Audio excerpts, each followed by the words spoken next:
Welcome to Empowering Texas Voters, a journey through voting issues, the podcast that brings you diverse perspectives on the intricacies of voting. I'm your co-host, AJ Cole, here with Elaine Campbell, and we are with the League of Women Voters of Dallas. We aim to educate and empower people from all walks of life.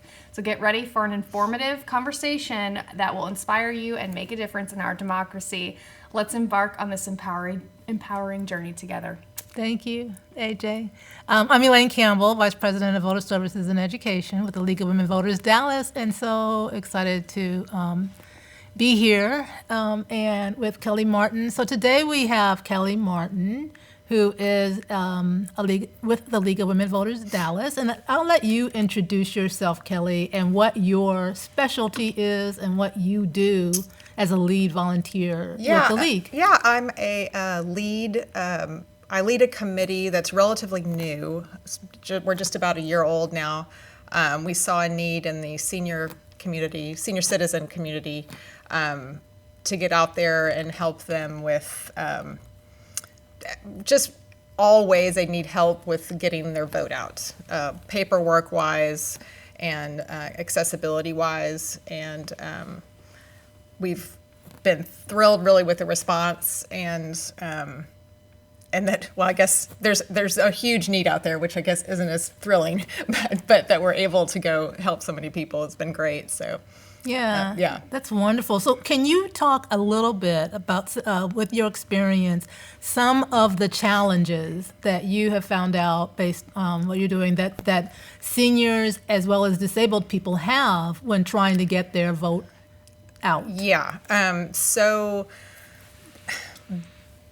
We deal mainly with senior communities, and a lot of those folks aren't driving anymore. And there's several things associated with that. Not only getting to the polls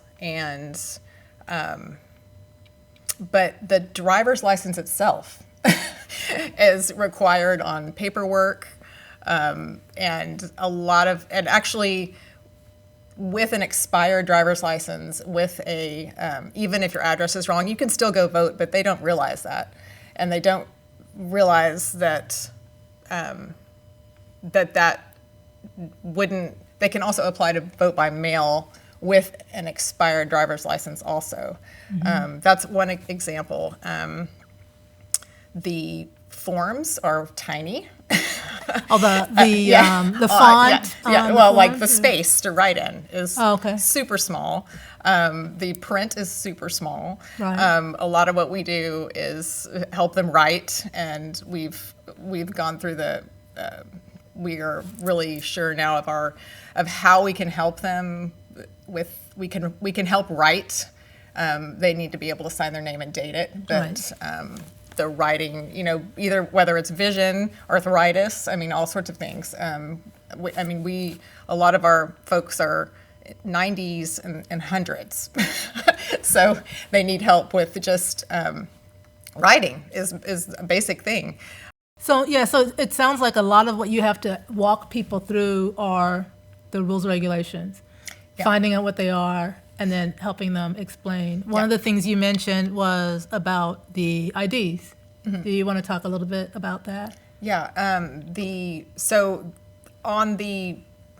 2021, there was a couple of laws changed in Texas that made the paperwork itself a little more difficult. And so there's a place to when you're both when you're registering, changing your address, and applying to vote by mail, there's places to put in your driver's license and your social security number.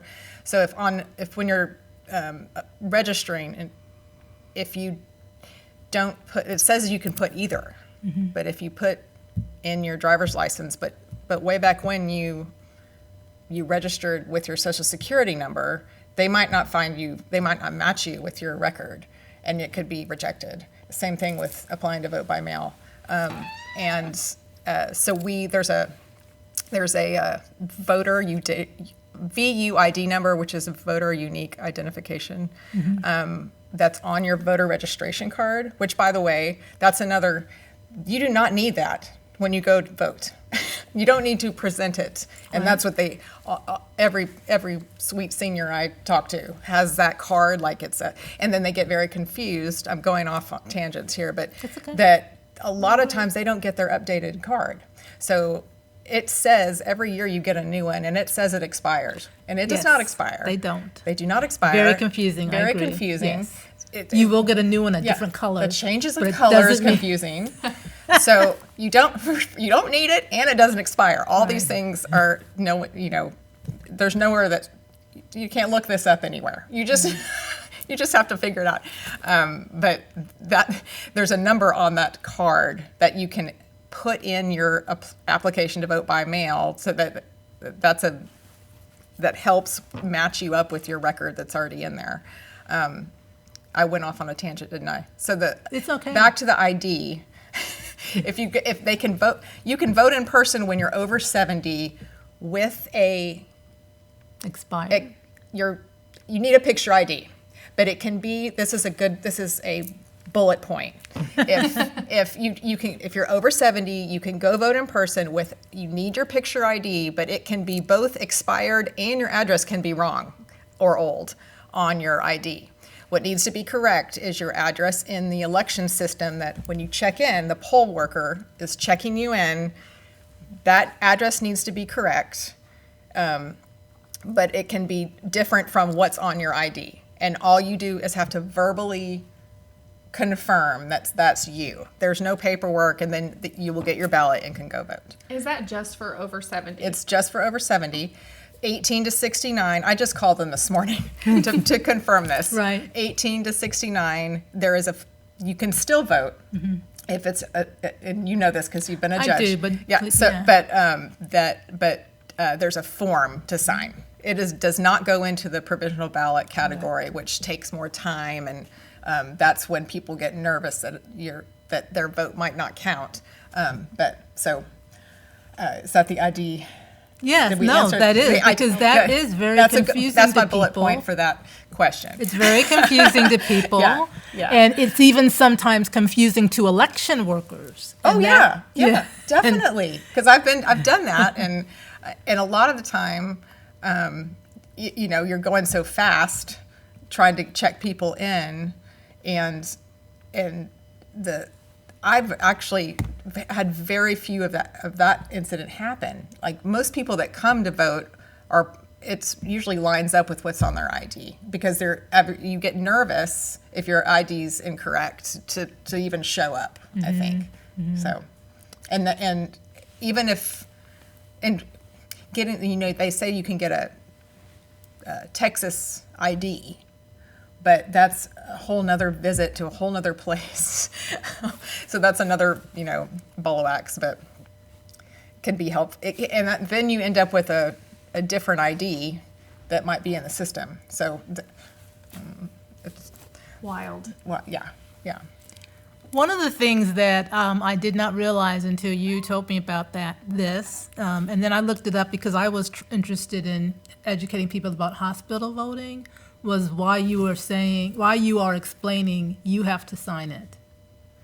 Oh, right. So the law in Texas is that to apply to vote by mail, there's a form separate from registering, and we can only help. If someone cannot sign their own name, we can only witness for them, for one person a year, which I don't know what the point of that is. And maybe that's to allow, like, if it's your mother or, like a family member, but that's, so our rule, our guideline, we can't help them fill that out if they can't sign and date their name, unfortunately. And that hasn't come up a lot for us, mainly because we let them know, we let the activity directors know ahead of time that we wouldn't be able to help those people, but they can be helped. That can happen with a family member, but not with us. Yeah. Awesome. So, what are some of the most effective strategies that you or initiatives that you think have been implemented by organizations or that you've found in order to improve this process of getting the senior citizens engaged in voting? Honestly, I don't know of anyone else is doing what we're doing, and that's what. And that I've been told this by the people, the activity directors at the senior communities that we come in and we're nonpartisan. We're just there for paperwork and information. I mean, we're not. I think we've gotten past the hurdle of we're not there to talk about politics. I mean, some people like to talk to us about politics, right? But that's not our job. So I don't know. There's websites out there. There's a Disability Texas. I'm saying that wrong. I'll look that up in a minute. But has a great website with so much information about voting and rights and handouts and videos. But as far as anyone going in person and helping one by one, I don't know that in Dallas anyway. There's the League of Women Voters in Collin County. They're doing this as well. So did they start doing it after you started doing it? It was kind of at the same time. Oh, well, that's awesome. I think we started right before them. So I actually went to their first event just to kind of, be there if they had any. Because what we got nervous about at first is really knowing the law and the rules and how we can help and how we didn't want to get anyone in trouble, including ourselves and our volunteers or anyone to question how things were going down. So we went and helped them with that just to get started, but they've been going since then. So help walk us through, because you've done this with me, and I thought it was very interesting, how, for example, if someone says, I know of a senior citizen living center, Kelly, and they give you the name, because I think right now, because people know what you do, that you're getting that. Yes. So then what is your next step? Like, what do you do? I usually I call or email, and for the most part, once I have a contact name at a place, they're very receptive and we're there. We are scheduled in like an activity, so we are there for free. Like, there's really no barrier, right? To why not? And it is really turned out to be. And we arrive and usually every time half an hour early, we've got a line, and it's very satisfying. Wow. It's very gratifying. And that's awesome. And this is a group of people that wants to vote. Yeah. This is not. We're not pulling teeth trying to get them to go vote. That's not the problem. That's not the barrier here. It's paperwork, Right. Because there's just when they move to a senior community, their address changes. And it's not automatic. This does not get changed in some cloud automatically with the elections department. You have to fill out the form again. And Right. You can do it online, but it's super tedious. So that I hardly do that myself when I'm helping somebody, because there's so much you have to put in, and then it's like, okay, is it going to work this time, or you have to start all over, So and the fact that there's so much paperwork that gets sent off, you don't know, did it get there? Like, we can't do much online, Right. But that gives you like this, a confirmation number or anything like that. And but I think I went off on another tangent. No, you're fine. So do we help them track it? Because I know that the elections department. The Secretary of State has a website where you can track your ballot. Okay. However, you need your VUID number, your social, your driver's license, and your birthday. So if you if you are no longer driving, if you don't have a driver's license number, period, you can't use it at all. You can't use that lookup system, because you have to have all those items in there. All of them. Yes, and I think I did not know that. And I don't know. I'm not real clear on at what point your expired driver's license drops off. Right. In that system, it shouldn't, because that's what they're saying is, like, the number's always in there haunting you. But that VUID number is that tiny long number on your registration card, and it's not a website that you can easily find either. But yes, you can track whether they got your application for the ballot, and whether, because I did this, I have a college age son, and so we did this when he was off and voted by mail. So you can see that they got your application. You can see that they've mailed it, I think, and that they've received it back. Like, so it's great if you have all the information. You have all of those things. Yes. Yeah. Okay. Yeah. Yeah. Wow. Yeah. Okay. Do you have any questions? Yeah. I think when we talk about voting by mail, I know it has a pretty bad track record of receipt. Are those ballots actually being received? If you had to say anything to seniors or anyone living with disabilities, what would you tell them about voting by mail, and would you tell them not to?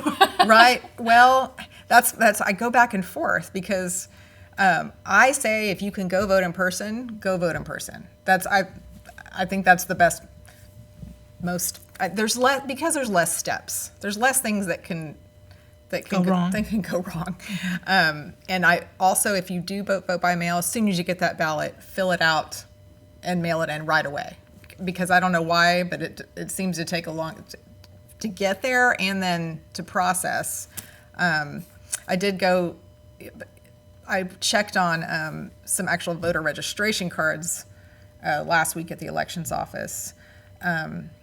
And they said that like those take about a week to process, even shorter sometimes. And I was glad to see, because I tested a few, that was right. They actually were, that happened. So that was and I've been real pleased with the elections department, actually. They answer their phone. You can go in and ask questions, and they're very knowledgeable, and they're friendly. Like, it's not a scary place. So I encourage, like, we always give a little receipt when people change their address on the green card, or registered new for the county, and like, they will answer their phone. You can call them up and make sure that they've received this, and I mean, they may not appreciate that, but yeah, you can call them. So I'm trying to think, there was something else I wanted to make sure we said.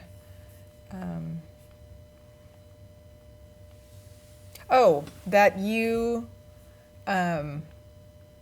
can vote anywhere in Dallas County. That's a biggie. Yes. Yeah. Thank you for bringing that up, because people still don't that's a know bullet that. point also. Like, you can go Absolutely. vote anywhere, early voting and election day. And also, if you're a senior, go vote early. No need to go vote on election day. Yes. And go in the middle of the day, and there'll be no one there. No line. No one there. Yeah. That's the best way to go. Yeah. I love early voting. Yeah. It really is such a breeze. Yeah, and you need to go visit those people that are working there, because it's a long day for them, and they need company. Yeah. I love it. So if someone wanted to help you, let's say someone wanted to be in one of your groups that is going out there, how would they get in touch with you? Well, obviously, I don't know if I'm supposed to spout that right now, but you can contact me, email for sure.